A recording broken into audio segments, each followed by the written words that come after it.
Good afternoon, welcome, and thank you for joining this press conference. My name is Darisha Indragupta, and I'm a media officer for the UN Human Rights Office. Today we have with us Mr. Javaid Rehman, who is the UN Special Rapporteur on the human rights situation in the Republic of Iran. Mr. Rehman presented his report to the Human Rights Council yesterday. We will begin with opening remarks by the Special Rapporteur, after which there will be time for questions. With that, I give the floor to Mr. Rehman. Thank you very much for this generous invitation for me to speak with you. I look forward to our important discussion, comments, observations, and I look forward to receiving these questions from you as well, to which I will try my very best to respond.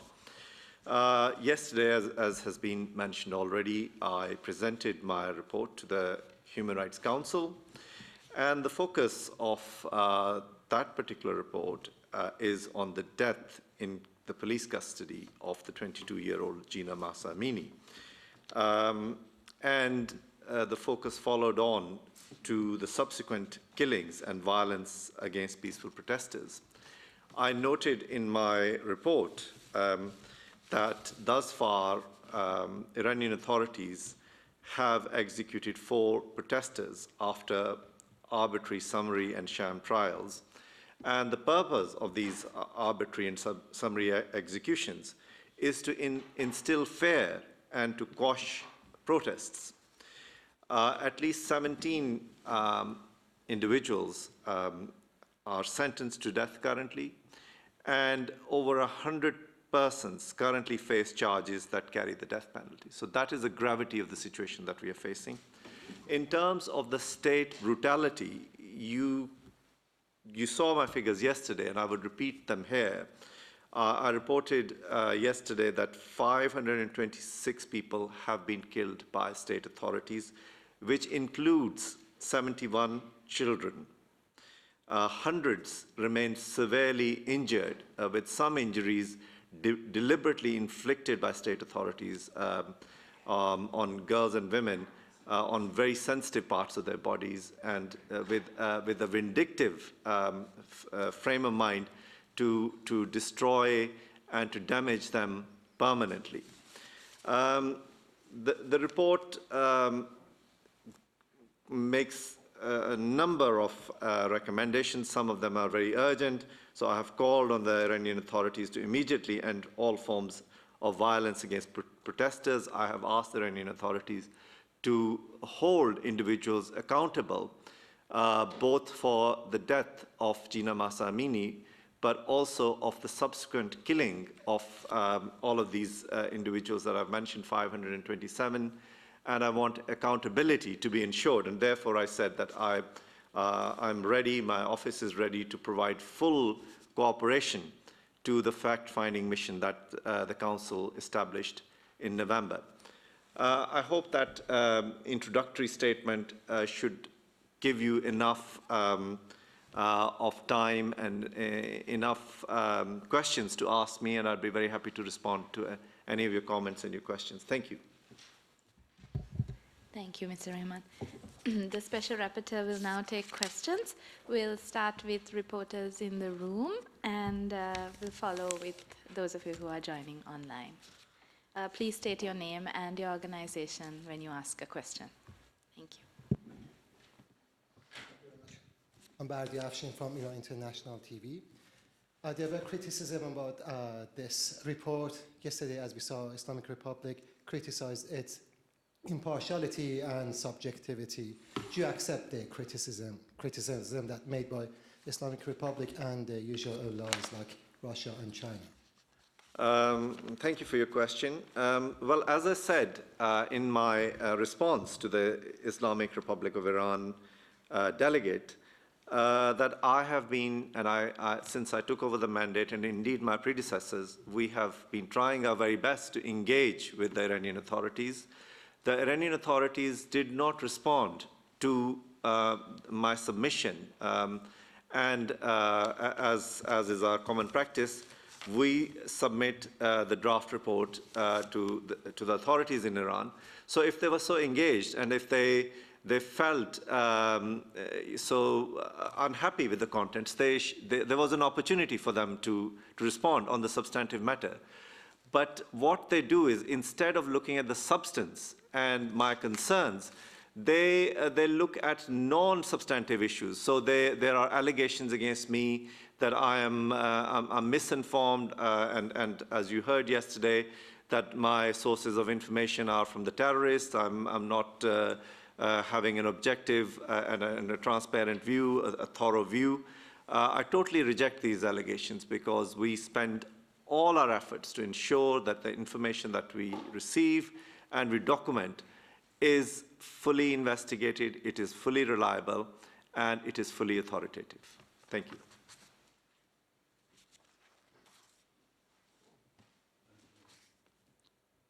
Hello, it's Adam from Iran International.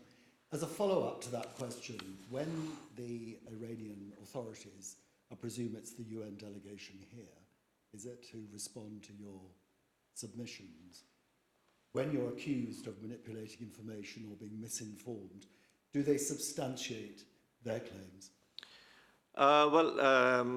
Looking at this current report, they have not responded in any form or in any manner at all. So I did not receive any response from them. In the past, they have responded, but again, as I said, their responses are not on substantive issues. They're criticizing me for being misinformed, and as I said, that my report, they claim that it's prejudiced and politically motivated, that it's not based on objective criterion. But what I want is, if they want to challenge me, I want that challenge to be focused on the substance of these reports, the substance of my investigations and the issues that they have, rather than saying, it's prejudiced and politically motivated. So my answer to your question is that no, they do not actually respond on substantive matters, and that is a great grievance. And the other issue, if I may just quickly point out, is that I have not been allowed access to the country, despite my requests to them. So if the Iranian authorities are so keen for me, and if they're concerned that I'm being misinformed, allow me access to the country. I am an individual. I cannot in any sense affect or undermine the state. So why are they so afraid not to allow me access to the country? Thank you.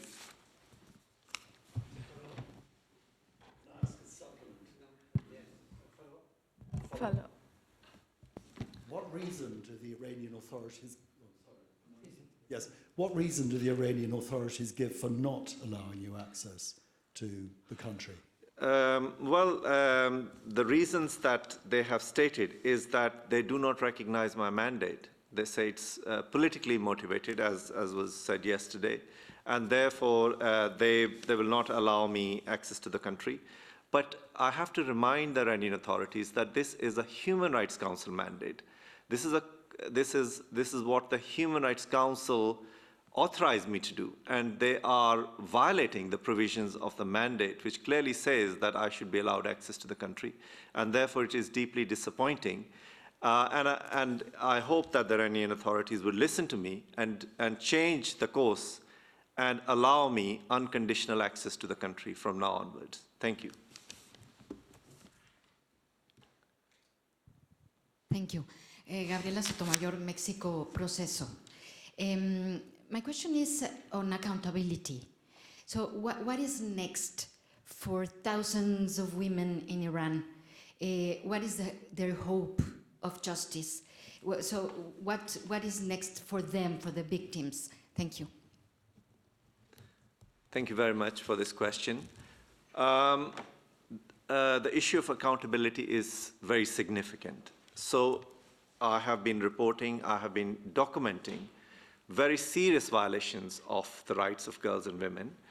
And the international community and those victims are now anticipating that the international community would hold these perpetrators to account.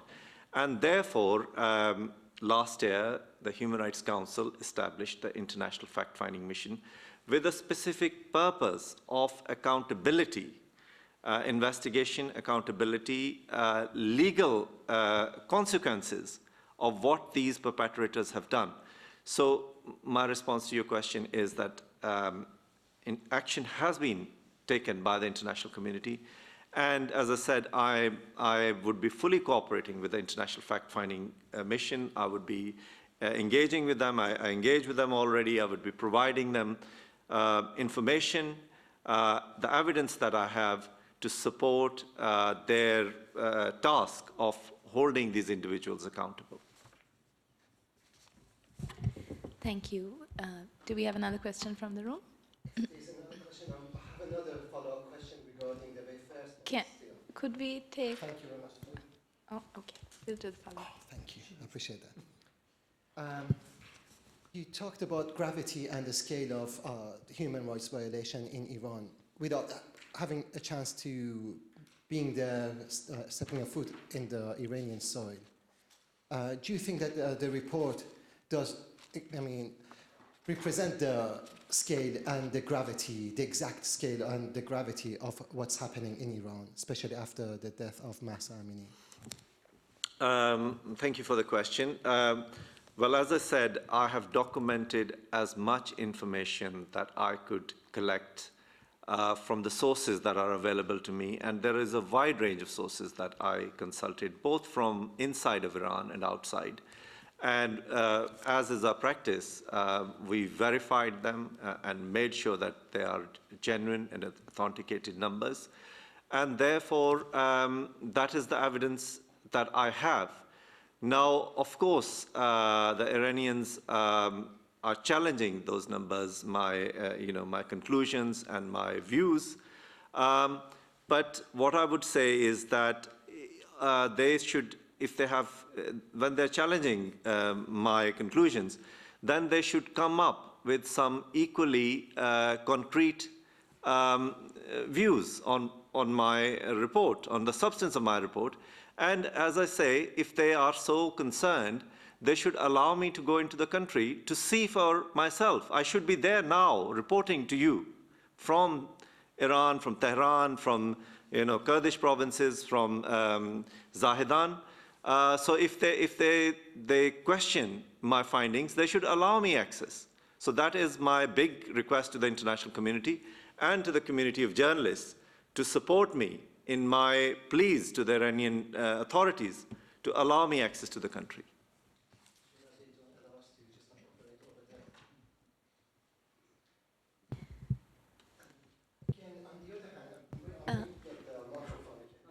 I think we will. I think we have some questions online. We can come back to a follow-up. We have online Nick Cumming-Bruce from the New York Times, who has a question. Yeah, thank you for taking my question. You allude to coordinated chemical attacks against girls. I wonder if you could unpack that. How many such attacks have you documented? Who are the perpetrators? Who is coordinating it? And how many victims have you kind of identified in it? Yes. Now, this issue of coordinated chemical attacks, as you know, that this has been emerging in the past few weeks. So we have been investigating a number of sources, information. We have looked at real evidence. From the information that we have, and it is still developing, this information, is that over 1,200 girls have been affected, and the attacks are quite large scale. Dozens of provinces have been affected through these attacks. And we saw earlier in this month the Supreme Leader actually talking about this and saying that the perpetrators would be punished. So it would appear that the scale and the gravity is quite significant. It is quite worrying. And therefore, I have already issued a submission, but we need to work further on the details and to establish what exactly is happening. Thank you. Thank you. There's also a question from Emma from Reuters. Good afternoon, Special Rapporteur. Two questions, please. One on the treatment of children, which you focused on a lot yesterday. Murder and torture of children, does that specifically represent one of the possible crimes against humanity? And then I have a quick follow-up. Thanks. Okay, and thank you. Yesterday, I spoke about the possible commission of crimes against humanity, both in my opening statement as well as my concluding responses. So as I said, and as I have documented in my report, there is evidence of serious violations of human rights, including murder, imprisonment, and forced disappearances, torture, rape, and sexual violence and persecution in the context of protests that began in 16th of September last year. As part of a systematic, widespread, and state-instigated policy, and the scale of gravity of these crimes point to the possible commission of crimes against humanity. Now, coming back to your question, as I have presented to you the evidence that 71 children were killed by state authorities as part of a systematic plan and a widespread plan, how would you respond when I say that these are crimes against humanity? Which law can justify killing of innocent children, 71 innocent children that we have so far taken the numbers? So to my mind, there has been very strong and very serious violations of the rights of children. And if I can just say that all of the international bodies, including the Committee on the Rights of the Child, the various UN bodies, have actually come to the same position, that there are very serious violations of the rights of the children taking place. And and as I say, the documents and the evidence is before you, that this policy is a widespread, systematic, state-instigated policy, then crimes against humanity, against the children, have been committed in Iran since September 16th of last year. Emma, did you have a follow-up? Yes, thank you very much. And of the list that you gave of possible crimes against humanity, which crime do you feel you've managed to substantiate the most? And I'm interested in how you might be able to take that forward potentially one day in an international court of law. Yeah. So you see the elements of the crime, the substantive offenses that I have just listed to you, and I have given you the numbers. So if you look at murder, if you look at imprisonment, you see we gave a figure of over 22,000 persons arbitrarily detained. That is a huge number.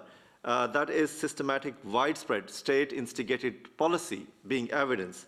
Then you have enforced disappearances. We have received allegations of sexual offenses, torture, sexual offenses related to torture, rape, sexual violence, and persecution. These are very grave offenses that I have set out in my statement, of the offenses that have been carried since 16th of September, and that these point to the commission of crimes against humanity.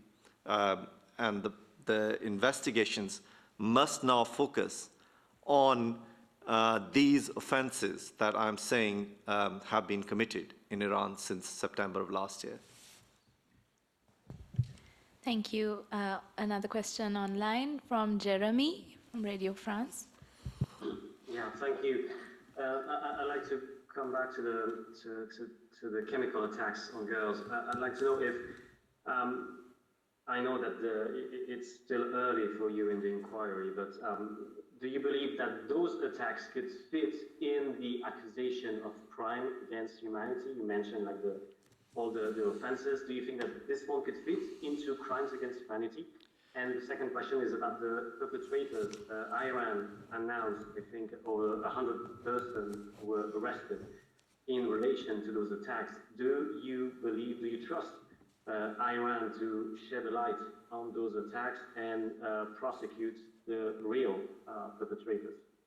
Okay, thank you. So on the point about these coordinated chemical attacks, as I said, we are in the process of investigating because we have to be sure that these come into the ambit of crimes against humanity conducted by state authorities. So what we know for a fact is that the state denied initially that this poisoning was happening, and then there was an attempt to hide what was going on.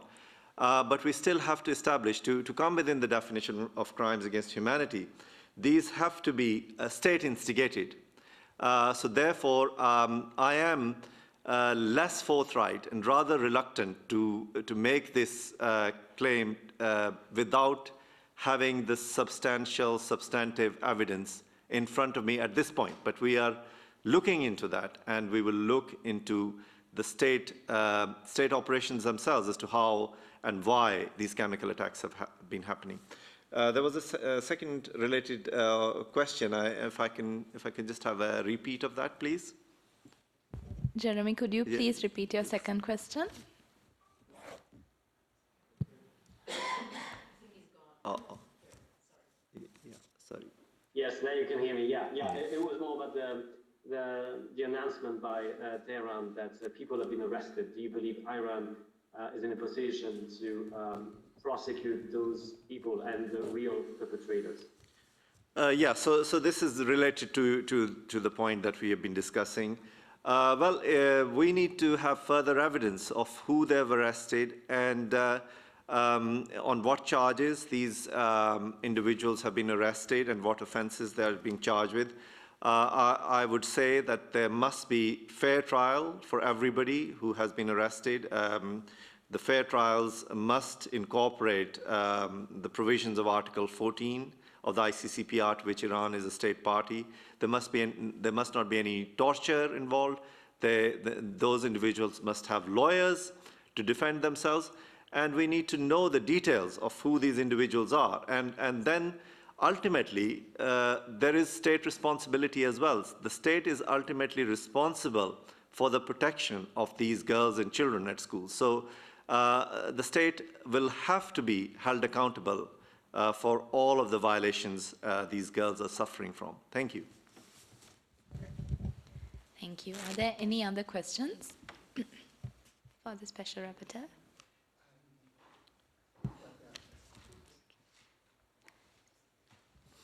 Gabriela. Just a quick question. What is the situation right now on the field? What do you see? The protests are continuing. Is the state doing something different, or what is your recent views on that? Thank you. So what the information we're receiving is that the intensity of the protests is variable. So the intensity that we found, after 16th of September and all of last year is not quite there. So protests have subsided, but that does not mean that people have stopped protesting. People are still protesting. People are asking for justice and accountability. That is a consistent theme that we come across. And I think that the Iranian people are looking towards the international community because they're aware that an international fact-finding mission has been established. They're looking towards my mandate, what further I can do. And I'm committed to, promoting and publicizing the whole issue of human rights in the Islamic Republic of Iran. Thank you. Thank you. Do we have any other questions? I have one. Thank you again.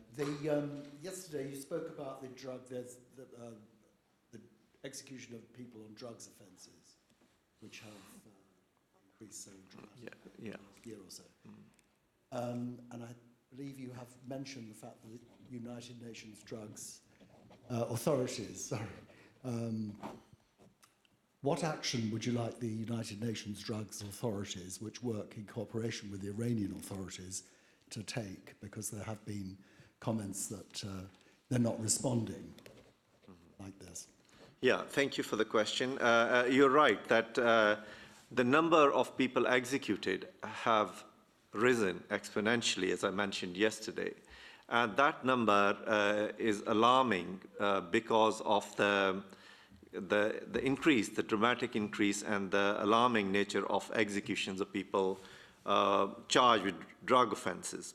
So what I have recommended and what I would recommend is that the United Nations and those states which have been supporting the drug offenders rehabilitation programs in Iran should be talking to Iranian authorities as to the reasons why executions of these individuals have escalated to that level. You would remember, and I think people here would remember, that in 2017, a law was passed which resulted in considerable reduction of executions because drug executions were reduced. And now the question is why suddenly in the last year or two, these individuals, the people who are convicted of drug offenses, are again being executed at such large number. And one of my very serious concerns is that a significant proportion of the people who are executed are from ethnic and religious minorities, the Balochis, the Kurds. So these people are vulnerable, and the state is repressing them and persecuting them, denying them the right to fair trial. So in response to your question, I think the international community, the United Nations, the European Union, members of the European Union, many other states who have in good faith supported Iran in its drug rehabilitation programs in the drug office in Tehran should be engaged with the authorities to inquire as to this alarming development of the numbers of individuals now being executed. The numbers are there for you from last year. So this is my main concern in that. Thank you. Thank you. Do we have any other questions? Any questions online? If we have no further questions, then we will close this press conference with many thanks to the Special Rapporteur, and thank you to everyone for joining.